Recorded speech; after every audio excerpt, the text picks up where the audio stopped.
जानिए हर सच की कहानी दिनेश ठक्कर की जुबान आपके अपने नेशनल न्यूज इंडिया पर। जे हॉस्पिटल से डॉक्टरी किया है और वहाँ काम किया है और जसरोग हॉस्पिटल में मैंने काम किया है। 40 बरस से मैं मेडिकल प्रैक्टिस में हूँ और उनको बहुत कुछ शरीर में प्रॉब्लम है, तो ट्राइजेमिनल न्यूरोलजिया है, उसके हार्ट आर्टरीज में ब्लॉक है मोर देन 90%।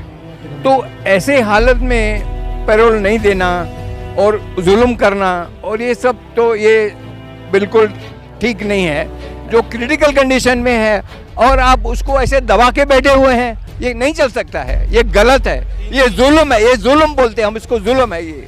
आप अपने लोगों पे जुल्म करेंगे और आप वोट लेंगे और आप राजनीति करेंगे, ये नहीं चलेगा, ये बिल्कुल नहीं चलेगा, ये गलत है। मैं ओपन बोलता हूँ कि जो कार्यक्रम आशाराम बापू ने किया है समाज सेवा, वो हिंदुस्तान में किसी ने नहीं किया है।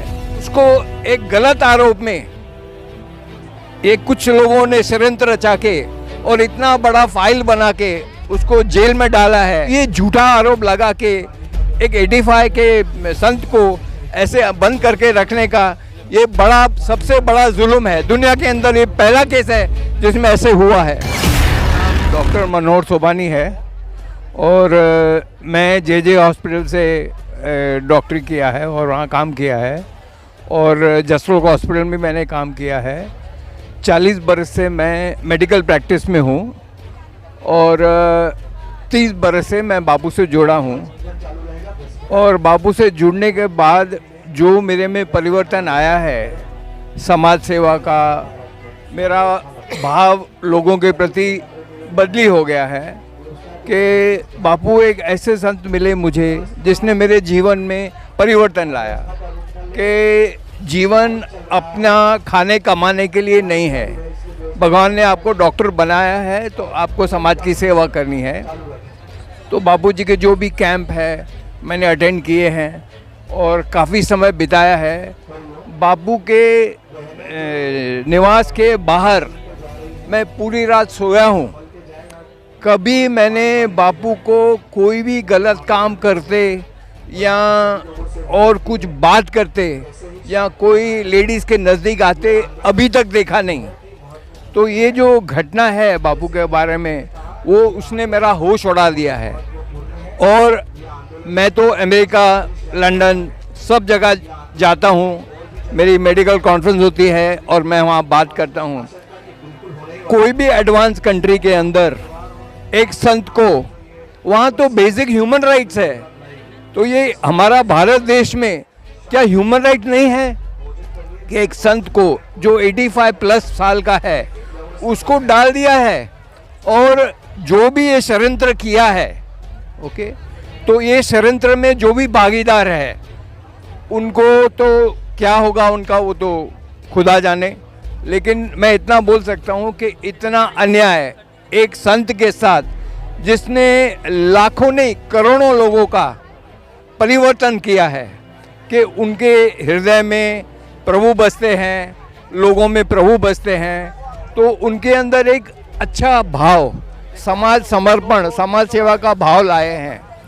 और कितनी जो तकलीफ़ें बापू ने सही है, हमने तो ऐसा देखा 30 बरस के अंदर कि जो बापू सत्संग करते हैं और जो समाज सेवा का काम करते हैं, वो 5 दिन कभी लाइफ में सोए नहीं।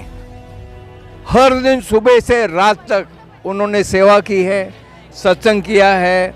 और आज जो ये अपना भारत देश है, वो जो गवर्नमेंट चल रही है, उसका शेष एक ही आदमी को जाता है। ये हिंदुता का शेष एल के आडवाणी को नहीं जाता है, ये शेष आशाराम बापू को जाता है। हालांकि आडवाणी जी मेरे पिताजी के प्रिय मित्र है, लेकिन मैं ओपन बोलता हूँ, आडवाणी जी हमारे घर पे भी आए हैं, लेकिन मैं ओपन बोलता हूँ कि जो कार्यक्रम आशाराम बापू ने किया है समाज सेवा, वो हिंदुस्तान में किसी ने नहीं किया है।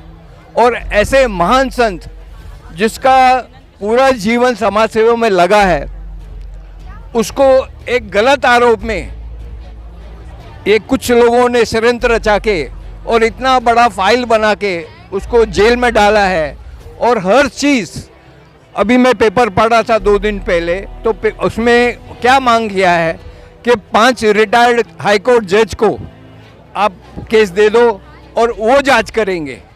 कुछ हम लोग फेवर नहीं मांग रहे, हम लोग क्या कर सोच कि जो हाईकोर्ट के जज है, जो भी हुआ है षड्यंत्र किसने किया है वो खुला हो जाएगा, क्योंकि जो भी इन लोग ने लाए हैं लोग डॉक्यूमेंट के ऊपर, कोर्ट तो डॉक्यूमेंट मानती है, तो जो भी डॉक्यूमेंट लाए हैं वो सब बोगस लाए हैं और उसमें कोई भी 0.01% भी सच्चाई नहीं है।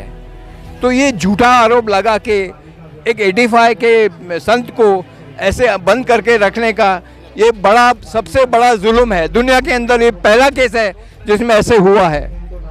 दूसरी बात, उनको 85 प्लस उनकी उम्र है और उनको बहुत कुछ शरीर में प्रॉब्लम है, तो ट्राइजेमिनल न्यूरोलजिया है, उसके हार्ट आर्टरीज में ब्लॉक है मोर देन 90%। तो मतलब उनका इतना क्रिटिकल कंडीशन है कि वो किस वक्त भी शरीर छोड़ सकते हैं। तो ऐसे हालत में पैरोल नहीं देना और जुल्म करना और ये सब, तो ये बिल्कुल ठीक नहीं है। तो गवर्नमेंट अभी भी सो रही है, सब सो रहे हैं।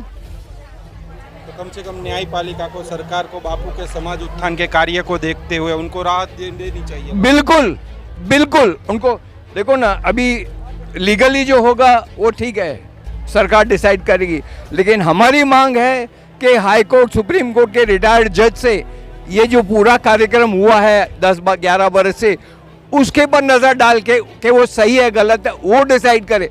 हम डिसाइड नहीं करेंगे, गवर्नमेंट डिसाइड करेगी, गवर्नमेंट के जजेस डिसाइड करेंगे।